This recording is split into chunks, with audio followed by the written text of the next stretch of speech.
My sister is moving in with us starting today. It's all good stuff for both of us, and there's really no reason to object, right? As soon as the moving is done, my husband walks in proudly with his sister. Just like my husband said, my beloved grandfather passed away recently.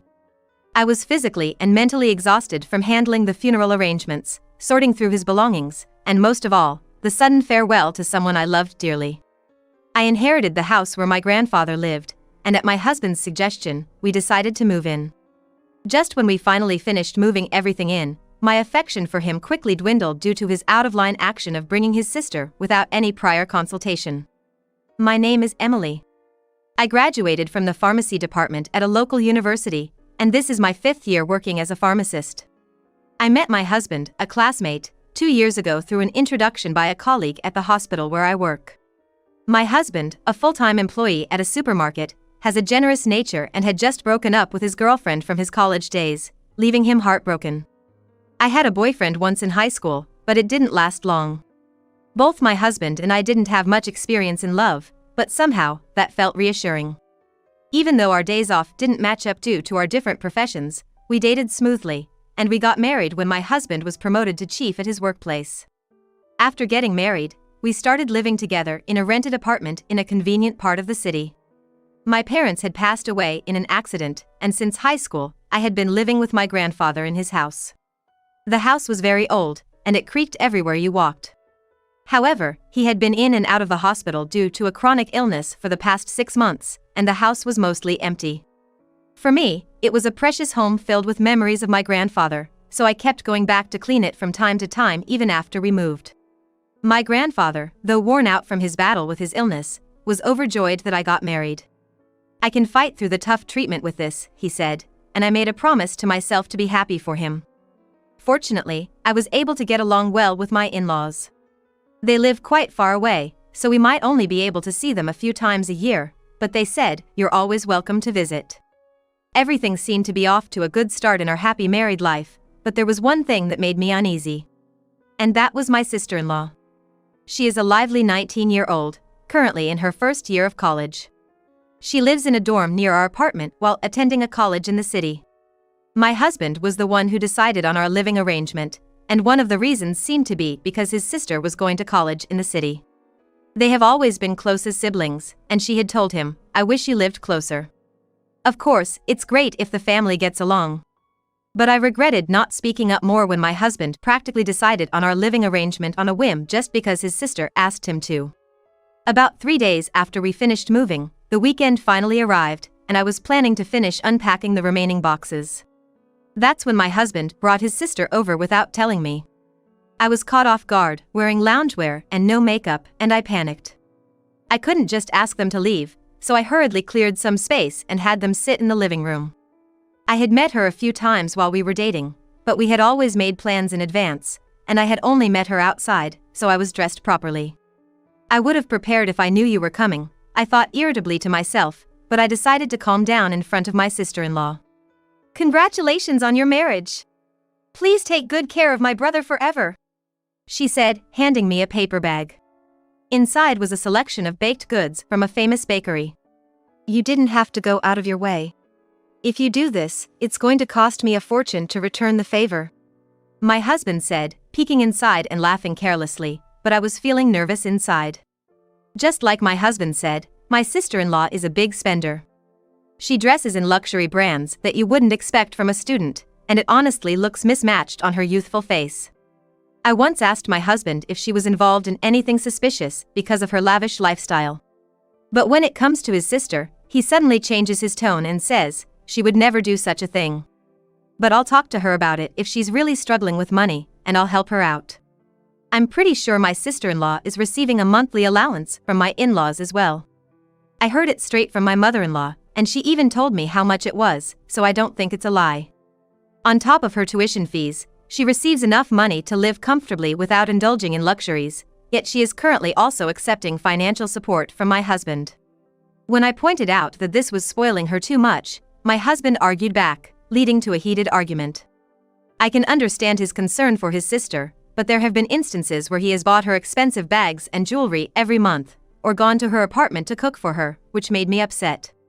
However, aside from that, He is a kind and helpful husband who willingly does his share of the household chores, so that was the only thing bothering me about him. The problem lies with the sister-in-law herself. She seems to not think very highly of me, making condescending remarks. Given that her parents and brother always act in ways that suit her, she probably feels like I am in the way. Emily, it was surprising to find out that someone like you became my brother's wife.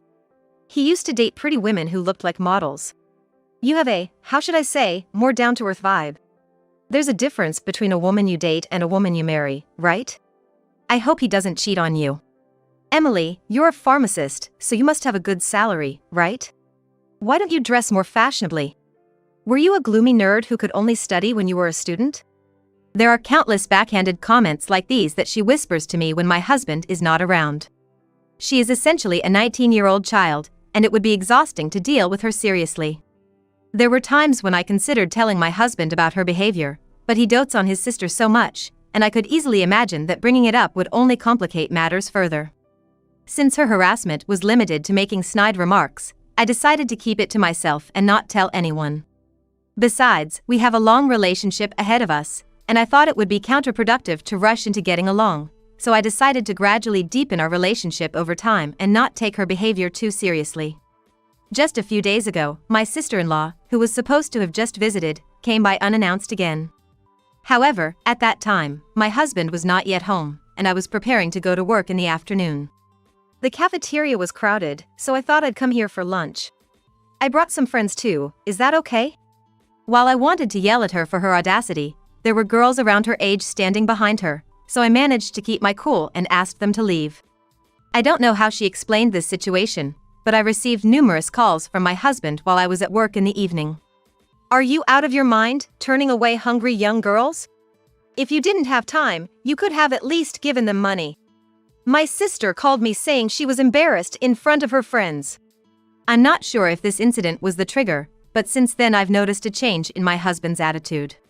He gradually stopped doing the household chores that we had agreed to share, and as I couldn't stand seeing things left undone for days, I ended up doing everything myself, making it solely my responsibility. I thought he had a generous personality, but it turns out he is just sloppy and quick to lose interest. He would buy things for his new hobbies, only to let them gather dust soon after. This was a common occurrence. It would be one thing if it was just his own room, but when he started cluttering up the dining table and the car with his hobby stuff, I had to say something. However, he only ignored me, not taking any real action to address the issue. I'm starting to feel that he is losing interest in me, as he thinks I nag too much. Despite his sloppiness, he acts differently towards his sister. Her unannounced visits continue, during which she would eat our food and openly harass me without holding back. At first, she would only make snide remarks when my husband was not around, but recently, knowing how much her brother adores her, she has become bold enough to openly make snide remarks. My sister-in-law criticizes the food I make, saying things like, "The seasoning is too strong. Are you really a pharmacist? Are you trying to make people sick with your food so they have to buy medicine? My brother should be careful." She would make such cruel jokes, demeaning even my profession, but my husband would just laugh along with her. Moreover, she would regularly wheedle substantial amounts of money from my husband, far more than a simple allowance. I could understand if she said she was running out of money for living expenses, or if she wanted to buy textbooks for college, but wanting to buy a birthday present for a friend seems like a personal matter to me. In addition, she drags her husband around, making him accompany her on shopping trips and making him buy high-end brand items. Of course, when I point this out, she gets angry and says, "It's my own money, I can do what I want with it," making it impossible to have a rational discussion. My husband probably has no clue that his sister, who gets whatever she asks for, is mocking me behind his back, while I, who have received nothing, am left to suffer. The moment I say a word to her, she immediately puts on a crying face and dramatically seeks help from her husband. He is completely fooled by such over-the-top acting, it's just pitiful. I realized too late that my husband is an extreme sister complex. The sight of him 100% believing everything his sister says and lecturing me is so absurd, it's enough to make any feelings of love wither away. But eventually, I noticed that she's already a junior in college. I thought that she would become busier with job hunting and writing her thesis, and we would see less of each other, so I decided to endure it a little longer.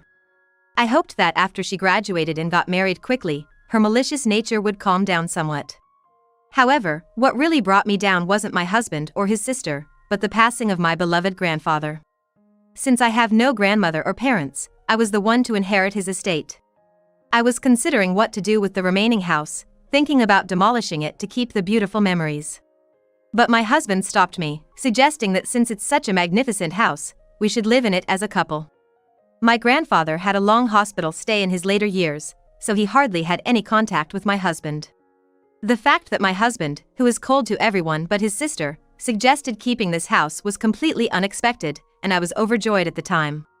My grandfather was gone, but I could come back to this house. I hadn't felt such a thrill in my chest since getting married, but it was shattered just a few months later. When we did a house inspection before moving in, we found that the plumbing needed repairs, but that was about it. My grandfather had cherished the house he built in his youth, and even the contractor said it was in quite good shape for its age. The creaking of the floors was a concern, but I thought it would be fine to consider remodeling when a new family was born between my husband and me. I made steady progress cleaning the rooms in between work, and I also sorted through my grandfather's belongings. Once everything was packed and ready to move, I proceeded with preparations while asking for help from the moving company.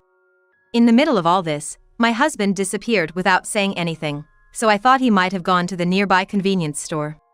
But when it was time to leave, he still hadn't returned, and when I called him in a panic, all he said was, "Go ahead," in a curt tone. I didn't understand what was happening, but I couldn't keep the movers waiting any longer, so I decided to go to my grandfather's house first.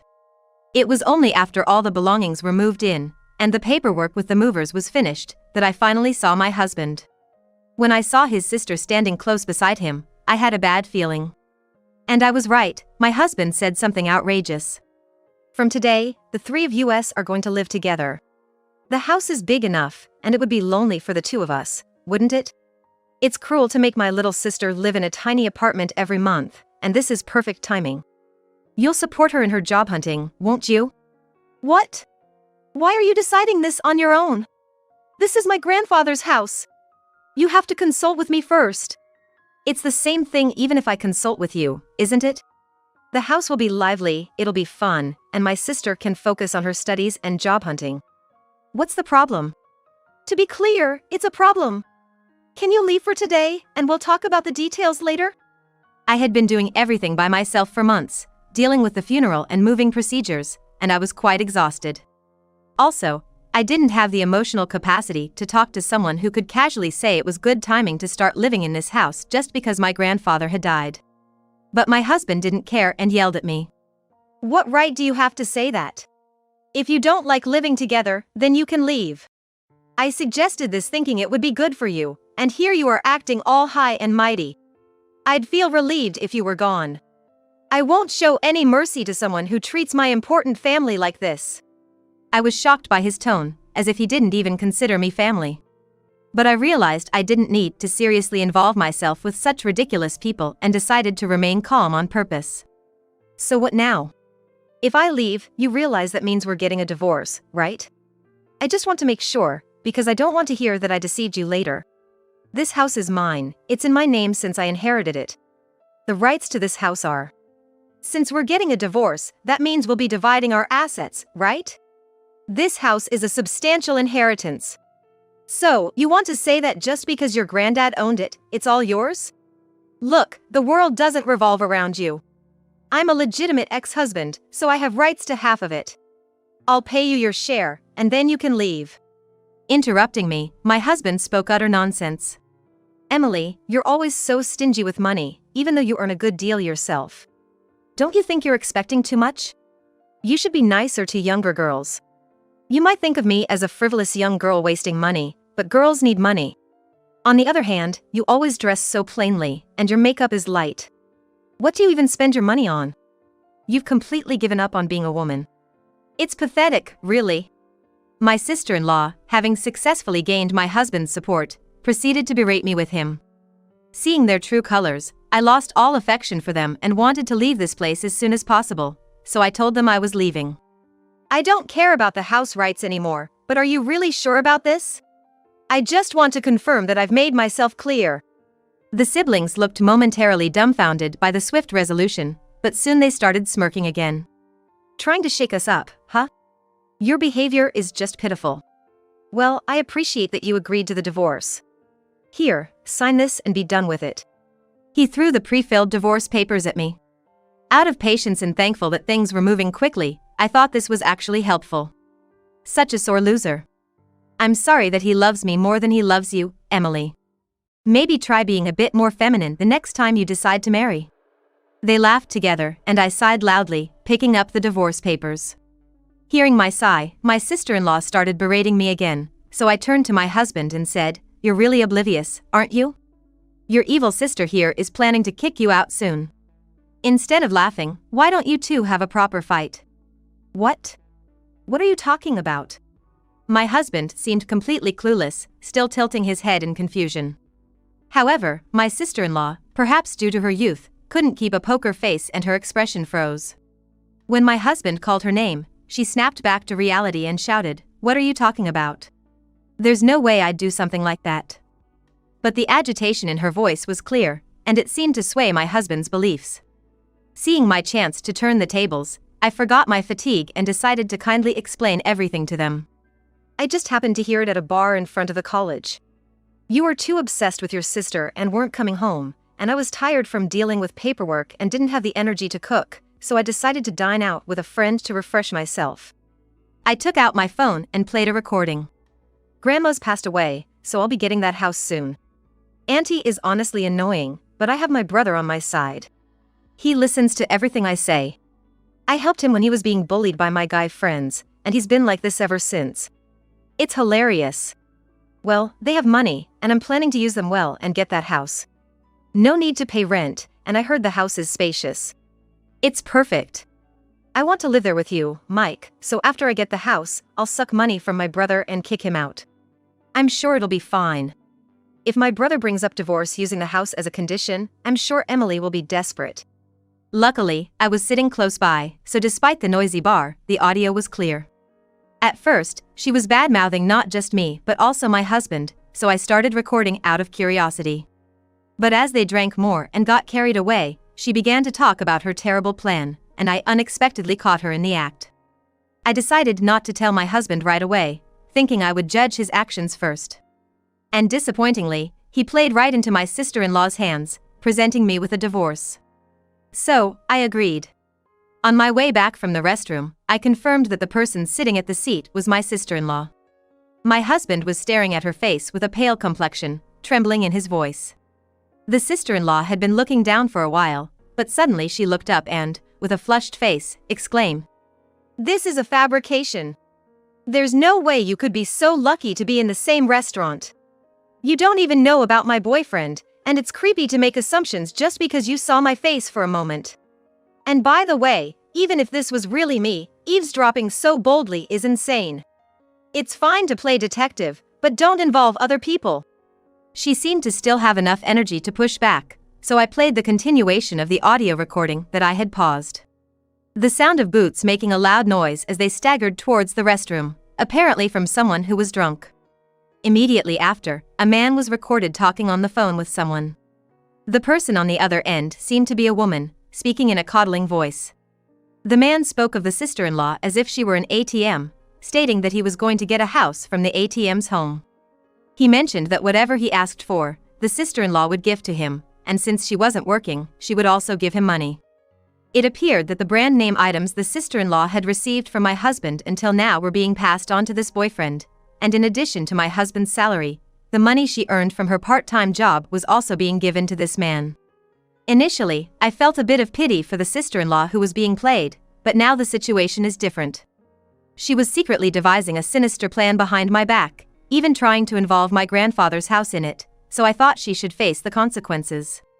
When the playback ended and I glanced at my sister-in-law, she was already in a daze. She had lost the energy to insist it was a case of mistaken identity, so in my husband's mind, it must have been confirmed that the woman he had been talking to earlier was indeed his sister. I had said all I needed to say, so I was about to leave when I was strongly pulled back by my arm. "Wait! You understand now, right, Emily? I was just being deceived. Let's cancel the divorce and live happily together as we promised." Huh? No need to cancel it. I have the intention to divorce too. Besides, your adorable sister is crying, isn't she? You should take responsibility and take care of her until the end. I turned towards my husband with a refreshing smile as if a weight had been lifted off my shoulders, grabbed the bare essentials, and swiftly left the scene. Later, I filed the divorce papers, and the divorce was finalized. I would like to say that I am now happily enjoying my single life, but as it turns out, things aren't that simple. My ex-husband was squatting in my grandfather's house, refusing to leave. Not wanting any contact, I had a lawyer mediate, explaining diligently that the inheritance is not subject to property division, but he expressed his anger towards the law, saying then what the heck is property division? How can a husband have no rights, and we were at an impasse. So, I decided to consult my ex-in-laws, whom I had been in regular contact with. They flew in like the wind and gave my ex-husband and sister-in-law a good scolding at my grandfather's house and her apartment, respectively. My father-in-law is apparently quite intimidating when he's angry, enough to make the nefarious siblings shake in their boots, and my mother-in-law later shared the story with a laugh. I think I finally understood why my ex-husband didn't want to visit his parents' house too often after we got married. Regarding the divorce, my in-laws offered an apology.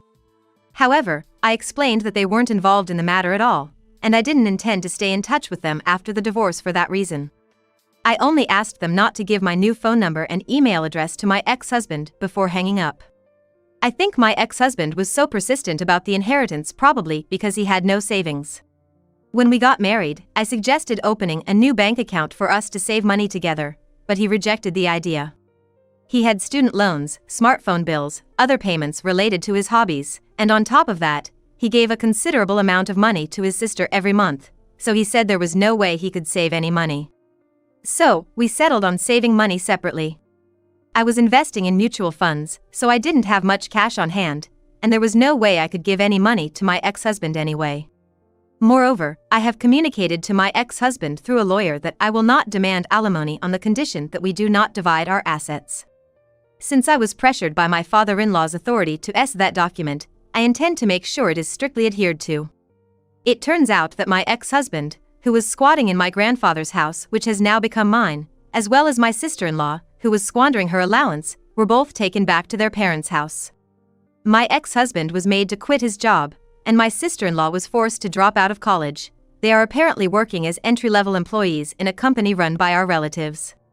They are being completely reformed, both physically and mentally, through grueling Spartan training and seem to be working while crying every day. My mother-in-law sent me a picture of my ex-husband, whose beer belly has completely disappeared and is now in great shape, but I didn't feel a thing. As for my sister-in-law, she initially tried to use her youth and beauty to cozy up to her boss, but she was completely ignored, luckily because the president is a relative. She's had to remove her long, glittering nails, and now she's doing a fantastic job of digging in the dirt and sweating it out. On the other hand, I am enjoying my peaceful days in my grandfather's nature-filled house. I do feel lonely without my grandfather, but when I do, I can flip through the organized albums and go back to those times. It feels like my grandfather is watching over me in this warm house, and I'm thinking it wouldn't be a bad idea to invite some close friends over for a party.